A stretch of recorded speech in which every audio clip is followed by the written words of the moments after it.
Hi hello welcome to our channel Sravanthi Bolloju home blogs. Today special recipe coconut ice cream. Summer స్పెషల్గా ఇలా ఒకేసారి try చేసి చూడండి. కూల్గా సర్వ్ చేసుకుంటే చాలా టేస్టీగా ఉంటుంది. అంతేకాకుండా ఈ ఐస్ క్రీమ్ని ప్రిపేర్ చేయడానికి ఎటువంటి క్రీమ్తో పని లేకుండా అన్నీ ఇంట్లో ఉన్న వాటితోటే సింపుల్గా ప్రిపేర్ చేసుకోవచ్చు. ఇలా ఐస్ క్రీమ్ని చేసి పెట్టారంటే పిల్లలు చాలా ఇష్టంగా తింటారు. ఇంట్లో ఎక్కువగా ఉండే పచ్చి కొబ్బరితోటి కమ్మని ఐస్ క్రీమ్ను ఎలా తయారు చేయాలో చూసేద్దామా? ముందుగా మీడియం సైజ్గా ఉన్న కొబ్బరికాయను తీసుకొని కొబ్బరికాయ మీద ఉన్న పెంకు అంతా నీట్గా తీసేసి చిన్న ముక్కలుగా కట్ చేసి తీసుకోండి. ఇలా తీసుకున్న పచ్చి కొబ్బరి ముక్కలను కొలుచుకొని తీసుకోండి. నేను తీసుకున్న పచ్చి కొబ్బరి ముక్కలు 1 కప్పు వరకు వచ్చాయి. ఇలా తీసుకున్న పచ్చి కొబ్బరి ముక్కలను మిక్సీ జార్లోకి వేసుకొని మిక్సీని 1-2 డైరెక్షన్లు ఇస్తూ మెత్తని పొడిలా గ్రైండ్ చేసుకోండి. గ్రైండ్ చేసుకున్న పచ్చి కొబ్బరి పొడి ఇలా వస్తే సరిపోతుంది. ఇలా గ్రైండ్ చేసి తీసుకున్న పచ్చి కొబ్బరిలోనికి ఏ కప్పుతో అయితే పచ్చి కొబ్బరిని తీసుకున్నామో అదే కప్పుతో 1 కప్పు వరకు కాచి చల్లార్చిన చిక్కటి పాలను తీసుకోండి. లేదంటే ఐస్ క్రీమ్ ప్రిపేర్ చేయడానికి యూజ్ చేసే ఫుల్ క్రీమ్ మిల్క్నైనా తీసుకోండి. ఇలా తీసుకున్న పాలను మిక్సీ జార్లోకి వేసుకొని మెత్తని పేస్ట్లా గ్రైండ్ చేసుకొని వేరొక బౌల్లోకి తీసుకొని పక్కన పెట్టేసేయండి. తర్వాత క్రీమ్ ప్రిపేర్ చేయడం కోసం కాస్త వెడల్పుగా అడుగు మందంగా ఉన్న బౌల్ను తీసుకోండి. ఇలా తీసుకున్న బౌల్లోనికి ముందుగానే పచ్చి కొబ్బరిని కొలిచి తీసుకున్న కప్పుతోటి 2 కప్పుల వరకు చిక్కటి పాలను తీసుకోండి. ఈ పాలను బౌల్లోకి వేసుకున్న తర్వాత 1 కప్పు పాలకు 1 స్పూన్ కార్న్ఫ్లోర్ చొప్పున 2 కప్పుల పాలకు 2 టేబుల్ స్పూన్ల వరకు కార్న్ఫ్లోర్ని వేసుకోండి. ఈ కార్న్ఫ్లోర్ మార్కెట్స్లో కానీ కిరాణా స్టోర్లలో కానీ ఈజీగా అందుబాటులో ఉంటుంది. ఇలా తీసుకున్న కార్న్ఫ్లోర్ను 2 టేబుల్ స్పూన్ల వరకు వేసుకున్న తర్వాత ఐస్ క్రీమ్ మరింత క్రీమీగా టేస్టీగా ఉండడం కోసం 2 టేబుల్ స్పూన్ల వరకు మిల్క్ పౌడర్ని కూడా వేసుకుంటున్నాను. మీ దగ్గర మిల్క్ పౌడర్ అందుబాటులో లేకపోతే కార్న్ఫ్లోర్ని మరొక టేబుల్ స్పూన్ ఎక్కువగా వేసుకోండి.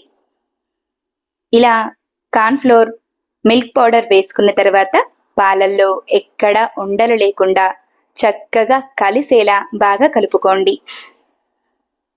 ఇలా మిల్క్ పౌడర్ కార్న్ఫ్లోర్ పాలల్లోకి చక్కగా కలిసిన తర్వాత ఇలా రెడీ అయిన బౌల్ను స్టవ్ పై పెట్టుకొని స్టవ్ని మీడియం ఫ్లేమ్లో ఉంచి మాత్రమే కార్న్ఫ్లోర్ దగ్గర పడేంత వరకు ఆపకుండా కలుపుతూనే ఉండండి. పాలను కలపడం ఏమాత్రం ఆపినా పాలు దగ్గర పడి కార్న్ఫ్లోర్ అంతా ఉండలు కట్టేస్తూ ఉంటుంది. అలా కాకుండా ఇలా స్టవ్ పై పెట్టగానే స్పూన్తో పాలు మొత్తం కలిసేలా కలుపుతూ ఉన్నారంటే కార్న్ఫ్లోర్ అనేది ఉండలు కట్టకుండా చక్కగా పాలల్లోకి కలిసిపోతుంది. కార్న్ఫ్లోర్ దగ్గర పడడానికి ఎక్కువగా టైం పట్టదు. 2 నుంచి 3 నిమిషాలు ఇలా పాలను కలుపుతూ ఉంటే కార్న్ఫ్లోర్ అంతా చిక్కబడి చూసారా ఎలా క్రీమీ టెక్స్చర్లా అయిందో. ఇలా కార్న్ఫ్లోర్ మిశ్రమం అంతా దగ్గర పడిన తర్వాత స్టవ్ ఆఫ్ చేసి కార్న్ఫ్లోర్ మిశ్రమం పూర్తిగా చల్లారేంత వరకు కలుపుతూనే ఉండండి. ఇలా కలపడం ద్వారా ఈ మిశ్రమంపై మీగడలాగా ఏర్పడకుండా మంచి క్రీమీ టెక్స్చర్లో ఉంటుంది. ఇలా కార్న్ఫ్లోర్ మిశ్రమం అంతా చక్కగా రెడీ అయిన తర్వాత ఈ మిక్చర్ని గ్రైండ్ చేసుకొని తీసుకుందాం. ముందుగా గ్రైండ్ చేయడం కోసం మిక్సీ జార్ని తీసుకొని రెడీ చేసి పెట్టుకున్న కార్న్ఫ్లోర్ మిశ్రమం మొత్తాన్ని మిక్సీ జార్లోకి వేసుకోండి. ఇలా వేసుకున్న తర్వాత స్వీట్నెస్కి తగినట్టుగా 1/2 కప్పు వరకు నేను తేనెను వేసుకుంటున్నాను. మీరు మీ ఇష్టాన్ని బట్టి షుగర్ని కూడా వేసుకోవచ్చు. నేను ఐస్ క్రీమ్ని హెల్తీగా ప్రిపేర్ చేయాలనుకుంటున్నాను కాబట్టి ఇలా 1/2 కప్పు వరకు తేనెను తీసుకున్నాను. ఇలా తేనెను తీసుకొని ఐస్ క్రీమ్ ప్రిపేర్ చేయడం ద్వారా డయాబెటిక్ పేషెంట్స్ కూడా ఐస్ క్రీమ్ని తినొచ్చు. ఇలా తేనె వేసుకున్న తర్వాత మిక్సీ జార్పై మూతను పెట్టి మంచి క్రీమీ టెక్స్చర్ వచ్చేంత వరకు గ్రైండ్ చేసుకోండి. ఇలా గ్రైండ్ చేసుకున్న కార్న్ఫ్లోర్ మిశ్రమంలోనికి ముందుగానే గ్రైండ్ చేసి తీసుకున్న పచ్చి కొబ్బరి మిశ్రమాన్ని కూడా మొత్తంగా మిక్సీ జార్లోకి వేసుకొని మరలా మిక్సీని 1-2 డైరెక్షన్లు ఇస్తూ మెత్తని పేస్ట్లా అయ్యేంత వరకు గ్రైండ్ చేసుకోండి. ఇలా గ్రైండ్ చేసుకున్న మిశ్రమాన్ని పక్కన పెట్టేసేయండి. ఐస్ క్రీమ్ ప్రిపేర్ చేసేటందుకు వీలుగా ఉన్న ప్లాస్టిక్ కంటైనర్ని తీసుకొని ముందుగానే ప్రిపేర్ చేసి తీసుకున్న ఐస్ క్రీమ్ మిక్స్ను ఇలా తీసుకున్న బాక్స్లోనికి వేసుకొని సన్నగా చాప్ చేసిన డ్రై ఫ్రూట్స్తో గార్నిష్ చేసుకోండి. నా దగ్గర వెనీలా చాకో చిప్స్ ఉన్నాయి కాబట్టి వాటిని కూడా ఎక్స్ట్రాగా యాడ్ చేసుకుంటున్నాను. మీ దగ్గర చాకో చిప్స్ లేకపోయినా సన్నగా చాప్ చేసిన కాజు, బాదం, పిస్తా తరుగును వేసుకుంటే సరిపోతుంది. ఇలా డ్రై ఫ్రూట్స్ అన్నింటినీ వేసుకున్న తర్వాత ఐస్ క్రిస్టల్స్ ఏర్పడకుండా ఐస్ క్రీమ్ మంచిగా ఫ్రీజ్ అవ్వడానికి అల్యూమినియం ఫాయిల్తో బాక్స్ని కవర్ చేసి బాక్స్పై మూతను పెట్టి 6 నుంచి 12 గంటల వరకు ఫ్రీజ్ అవ్వనివ్వండి.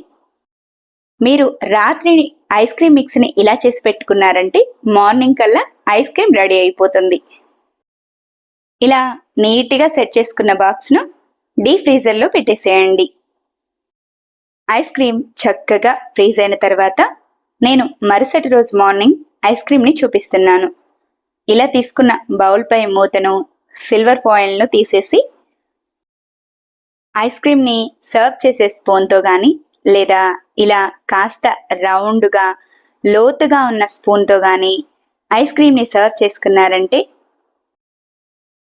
అచ్చంగా ఐస్ క్రీమ్ షాప్స్లో ఎలా అయితే సర్వ్ చేస్తారో అదే విధంగా ఐస్ క్రీమ్ రౌండ్ బాల్స్లా చూడటానికి కూడా చాలా అందంగా ఉంటుంది.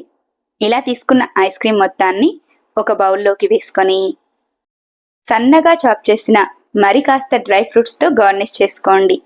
అంతే, సింపుల్గా టేస్టీగా పచ్చి కొబ్బరితో కమ్మని ఐస్ క్రీమ్ రెడీ. ఇలా రెడీ అయిన ఐస్ క్రీమ్ని పిల్లలకు కానీ పెద్దవాళ్ళకు కానీ ఇచ్చారంటే ఎంజాయ్ చేస్తూ తింటారు. ఇంట్లోనే సింపుల్గా టేస్టీగా హెల్తీగా ఐస్ క్రీమ్ని ఎలా ప్రిపేర్ చేయాలో చూశారు కదూ. నా వీడియో కనుక మీకు నచ్చినట్టయితే లైక్ చేయండి. ఇలాంటి మరెన్నో ఇంట్రెస్టింగ్, టేస్టీ, హెల్తీ రెసిపీస్ కోసం నా ఛానల్ని సబ్స్క్రైబ్ చేయండి. నేను రీసెంట్గానే ఈ కోకోనట్ ఐస్ క్రీమే కాకుండా కుల్ఫీ ఐస్ క్రీమ్ని కూడా ప్రిపేర్ చేశాను. ఆ వీడియో లింక్ని కూడా డిస్క్రిప్షన్లో ఇచ్చేస్తాను. మీకు నచ్చితే తప్పకుండా ఈ సమ్మర్లో కుల్ఫీని కానీ కోకోనట్ ఐస్ క్రీమ్ని కానీ ప్రిపేర్ చేసి పిల్లలకు కానీ పెద్దవాళ్ళకు కానీ ఇచ్చారంటే చాలా ఇష్టంగా తింటారు. మరి ఇంకెందుకు ఆలస్యం, మీరు కూడా తప్పకుండా ట్రై చేసేయండి. Thanks for watching. Wait for new recipe daily 6 AM.